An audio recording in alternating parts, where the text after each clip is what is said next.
fast, sitting here praying that this night's gonna last. You got it all on tap, I'm loving your vibe, always have your back. We like all the same tracks, listen all night in the sheets all black. Halo semua, salam sejahtera Malaysia. Selamat petang tuan-tuan dan puan-puan.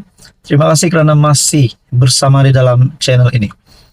Saudara-saudara yang amat saya hormati semua, seperti yang umum seluruh rakyat Malaysia sudah tahu, pemerintahan yang di-Pertuan Agong Al-Sultan Abdullah Riayatuddin Al-Mustafa Billah Shah akan tamat pada 30 Januari.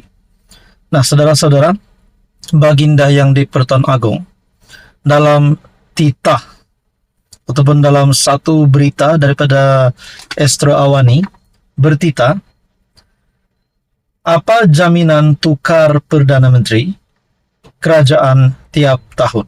Titah Al-Sultan Abdullah.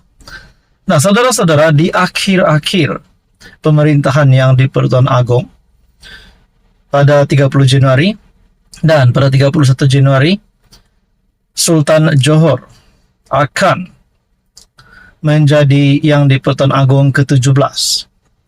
Ini titah Al-Sultan Abdullah. Tindakan menukar Perdana Menteri atau kerajaan sewenang-wenangnya tidak memberi sebarang jaminan kepada sebuah pentadbiran yang lebih baik. Titah Al-Sultan Abdullah Riayatuddin Al-Mustafa Billah Shah. Nah, saudara-saudara, seperti yang kita tahu, Datuk Seri Anwar Ibrahim, Perdana Menteri Malaysia yang ke-10 PMX, sebelum ini terdapat ada ura-ura ataupun kabar angin berkaitan dengan langkah ataupun gerakan untuk menjatuhkan kerajaan pimpinan Datuk Seri Anwar Ibrahim. Nah, saudara-saudara, jika kita kaitkan Al-Sultan Abdullah yang di-Pertuan Agong yang bakal menamatkan pemerintahannya pada 30 Januari ini, mengeluarkan titah ini yang pasti menakutkan ramai musuh politik Datuk Seri Anwar Ibrahim. Sebelum ini kita mendengar langkah Dubai. Sebelum langkah Dubai pun kita sudah mendengar ada kononnya gerakan untuk jatuhkan kerajaan. Nah, bagi saya perkara itu tidak menjamin kepada pemerintahan yang baru itu akan lebih baik daripada pemerintahan hari ini. Yang di-Pertuan Agong berpandangan demikian selepas melalui pelbagai detik percaturan politik sepanjang 5 tahun pemerintahan baginda. Ya, orang kita sekarang pandai sangat, belajar tinggi sangat nak mencuba sistem itu, sistem ini. Saya fikir pertukaran kerajaan tidak menjamin anda apa-apa. Sama seperti menukar Perdana Menteri dan anggota kabinet setiap tahun, ia tidak menjamin apa-apa. Ini adalah pengalaman saya, dan saya harap apa yang saya katakan biarlah sekurang-kurangnya 4 atau 5 tahun sekiranya mahu mempersoalkan pentadbiran kerajaan. Not over 1 year, come on, not over 1 year, titah baginda. Malah Al-Sultan Abdullah berpandangan Perlembagaan Persekutuan telah menetapkan proses peralihan kerajaan seperti melalui pilihan raya. Malah beberapa negara Eropah pada hemat baginda perlu dijadikan teladan kepada Malaysia. Kita sudah ada proses demokrasi yang tertulis Perlembagaan Persekutuan. Kita adakan pilihan raya. Sekurang-kurangnya biarlah 4 hingga 5 tahun sesebuah kerajaan untuk memerintah. Nah, saudara-saudara, bagi saya titah yang di-Pertuan Agong ini perlu didalami ataupun difahami oleh 30 juta rakyat Malaysia. Bukannya menjadi penyokong ataupun pengundi yang tidak dapat berfikir secara rasional. Disebabkan kalau nak tukar kerajaan hari ini, apa jaminan yang kita dapat?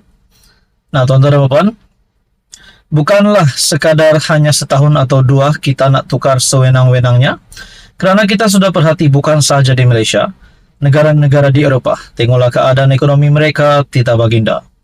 Baginda berkongsi pengalaman pemerintahannya di dalam wawancara bersama beberapa media tempatan dan antarabangsa di Istana Negara. Dalam temu bual itu, Al-Sultan Abdullah sempat berseloroh berkenaan ura-ura wujudnya langkah Dubai yang turut mengaitkan nama baginda. Sebab itu, kalau musim hujung tahun, musim tengkujuh, saya tak kemana-mana dari dulu. Sebab itu, tahun ini saya di sini, saya tidak ada di Dubai. Saya tidak ada di mana-mana sekalipun, tita Al-Sultan Abdullah.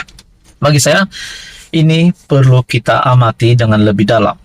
Nah, saudara-saudara, biarlah kita tunggu pada PRU 2027, pada tahun 2027, PRU ke-16, barulah tentukan nak tukar kerajaan.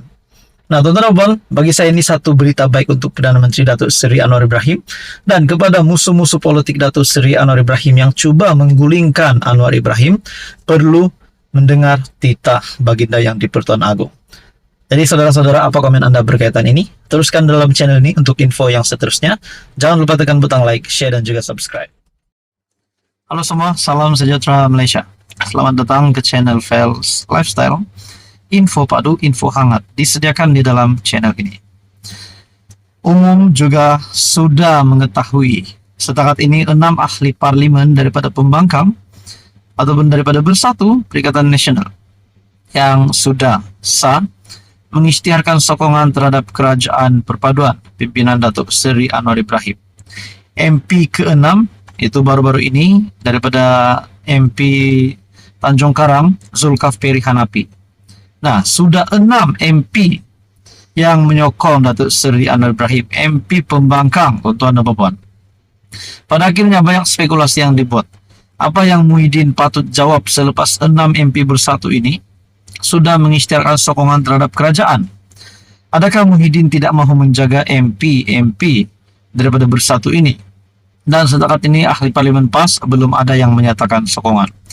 Nah, timbullah spekulasi, adakah Muhyiddin tidak pandai memimpin Bersatu? Nah, bagaimana pula dengan kenyataan daripada veteran UMNO sebelum ini, yaitu Syahril, yang berkata PAS patut pimpin PN, bukan Bersatu. Nah, saudara-saudara, ini satu pengumuman Datuk Seri Anwar Ibrahim.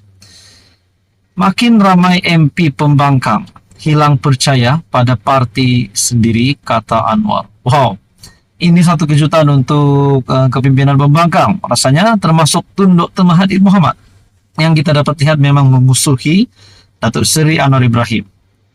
Perdana Menteri Datuk Seri Anwar Ibrahim percaya lebih ramai ahli parlimen pembangkang akan menyokong kerajaan perpaduan kerana hilang keyakinan terhadap parti mereka apabila perubahan kerajaan yang dijanjikan tidak berlaku.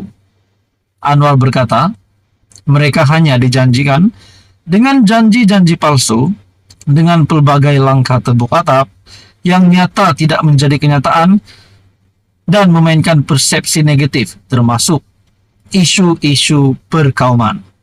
Mereka diberikan harapan, walaupun saya katakan atap ini bukan atap rumbia tetapi atap konkret. Mereka berpindah dari Dubai ke London dan mereka lupa atap konkret jauh lebih tebal. Dan apabila terhakis harapan, orang-orang ahli parlimen yang dijanjikan perubahan akan berlaku ini, seorang demi seorang akan meninggalkan parti mereka, katanya dalam ucapan peresmian penutupan di Konvensyen Kerajaan Perpaduan Perak di Ipoh. Nah, saudara-saudara, adakah dengan kenyataan Datuk Seri Anwar Ibrahim ini sebagai Perdana Menteri membuatkan lebih ramai lagi ahli parlimen daripada pembangkang akan menyatakan sokongan terhadap kerajaan perpaduan? Turut hadir di timbalan Perdana Menteri Datuk Seri Ahmad Zaid Hamidi yang juga pengurus CPN di dalam beserta Menteri Besar Perak Datuk Seri Sarani yang juga pengurus CBN Perak, pengurus CPH Perak Datuk Seri Mujahid Yusof dan naib pengurus CDAP Ngakorming.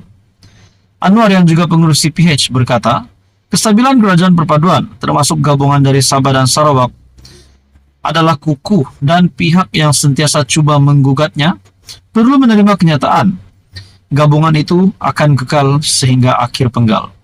Yang di Pertuan Agong pada malam tadi juga menasihatkan agar pimpinan politik memelihara perpaduan dan kepimpinan perlu menumpukan untuk memacu pertumbuhan dan biar bicara soal merancang setelah 5 tahun, yaitu akhir penggal. Saya yakin juga Tuanku Sultan Johor yang akan menjadi agung akan mempertahankan pendirian yang sama, kata Presiden PKR itu. Nah, kita dapat lihat yang di Pertuan Agong Al Sultan Abdullah dan juga bakal yang di Pertuan Agong Sultan Johor, Baginda Sultan Johor. Juga seperti yang dinyatakan Datuk Seri Anwar Ibrahim, menasihatkan agar pimpinan politik memelihara perpaduan dan kepimpinan perlu menumpukan untuk memacu pertumbuhan dan biar bicara soal merancang setelah 5 tahun yaitu akhir penggal. Bermakna yang di Pertuan Agong menyokong untuk kerajaan perpaduan yang ada hari ini untuk pemimpin hari ini meneruskan supaya semua ini untuk rakyat, kepentingannya untuk rakyat, bukannya ada kerengga-kerengga ataupun penyangak yang coba menjatuhkan kerajaan hanya demi menyelamatkan diri. Nah, saudara-saudara, apa komen Anda berkaitan dengan isu ini? Sekian saja, teruskan bersama di dalam channel ini untuk info yang seterusnya. Mohon bantu channel ini dengan menekan butang like, share, dan juga subscribe.